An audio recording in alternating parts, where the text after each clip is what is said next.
Dub ചെയ്യാറുണ്ട് അല്ലേ? ഇല്ല, ഞാൻ അച്ഛന് ഡബ് ചെയ്തിട്ടുണ്ട്. കറക്റ്റ് വോയിസ് വരും?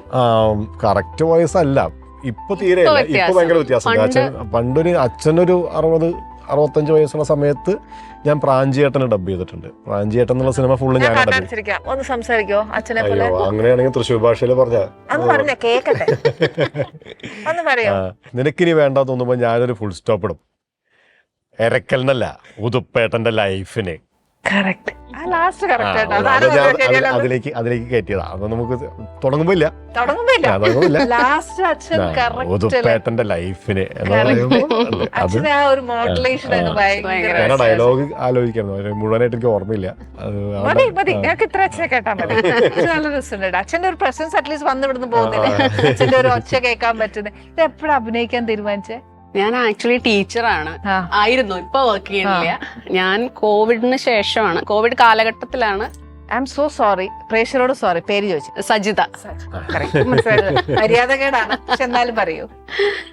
കോവിഡ് കാലഘട്ടത്തിലാണ്. അന്ന് ഞാൻ ടീച്ച് ചെയ്യുന്നുണ്ട്, അന്നൊക്കെ ഓൺലൈൻ ആണല്ലോ. ആ സമയത്ത് 11th പഠിപ്പിച്ചുകൊണ്ടിരിക്കുകയായിരുന്നു. അപ്പൊ അതിന്റെ ഇടയിലാണ് നമുക്ക് ഈ ലോക്ക്ഡൌൺ വന്നപ്പോ ഏറ്റവും ആദ്യം അടയ്ക്കപ്പെടുകയും അവസാനം തുറന്നു വിടുകയും ചെയ്യുന്ന ഒരു ഫീൽഡാണല്ലോ എന്റർടൈൻമെന്റ്. അപ്പൊ അങ്ങനെ വീട്ടിലിരുന്ന് ഭയങ്കര ഫ്രസ്ട്രേറ്റഡ് ആയപ്പോ ഞാൻ കുറച്ചൊക്കെ എഴുതും.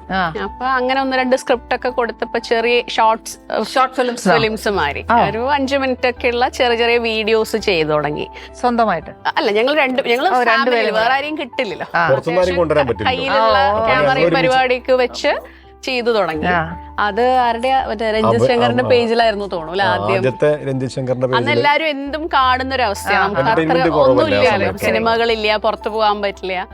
കുറെ ആൾക്കാരെ ഇങ്ങനെ കണ്ട്, കുറെ ആൾക്കാര് ഇവരെ ആഡ്സിൽ അഭിനയിക്കാൻ വേണ്ടിയിട്ട്, മോഡലായിട്ട് അഭിനയിക്കാൻ വേണ്ടിയിട്ട് കുറെ ആഡുകൾക്ക് വിളിച്ചു തുടങ്ങി. അപ്പൊ പിന്നെ അതങ്ങനെ ഒരു വശത്തോടെ അത് തുടങ്ങി.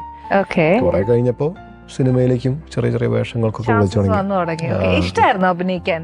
എനിക്ക് സത്യം പറഞ്ഞാൽ ഞാൻ അഭിനയിക്കും എന്നുള്ളൊരു തോന്നല് ഞാൻ ചെയ്തിട്ടില്ല. ഞാൻ കോളേജിലൊന്നും അങ്ങനെ ഒരു ഡാൻസോ പരിപാടിയോ ഒന്നുമില്ല. ഞാൻ വളരെ പറയുക വീട്ടില്, പിന്നെ നമുക്കെന്ന് വെച്ചാൽ ചെയ്യുന്ന നമ്മൾ കൂടെയുള്ളവരുടെ കൂടെ തന്നെ ആവുമ്പോ നമുക്ക് വലിയൊരു ടെൻഷനൊന്നുമില്ല.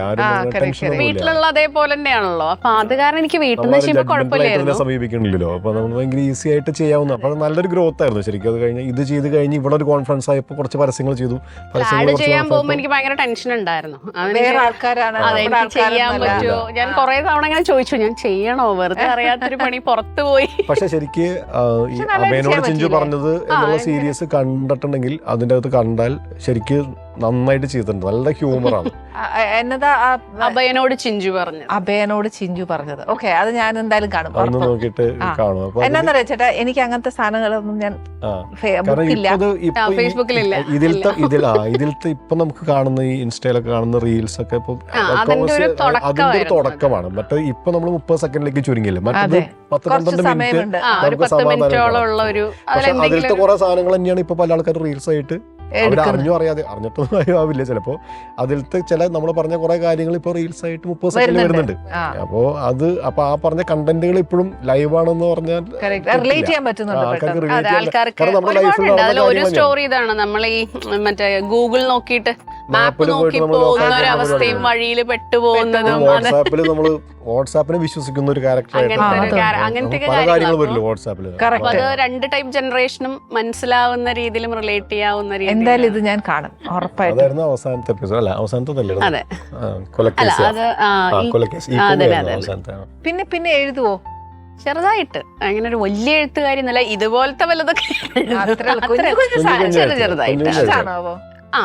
അങ്ങനെ എവിടെയെങ്കിലൊക്കെ ഇങ്ങനെയുള്ളത് ഒരു കുറച്ച് എഴുതി വെക്കും. അതിനെ ഡെവലപ്പ് ചെയ്യാൻ പിന്നെ ഇതിനൊന്നും വേണ്ടിയിട്ട് എഴുതിയതൊന്നല്ല, പലതും ഇങ്ങനെ ഫാമിലി ആയിട്ട് അഭിനയവും ഈ കലയായിട്ട് ഒരുപാട് അടുത്ത് ജീവിക്കുന്നുണ്ട്. അച്ഛന്റെ അഭിപ്രായം എന്താ?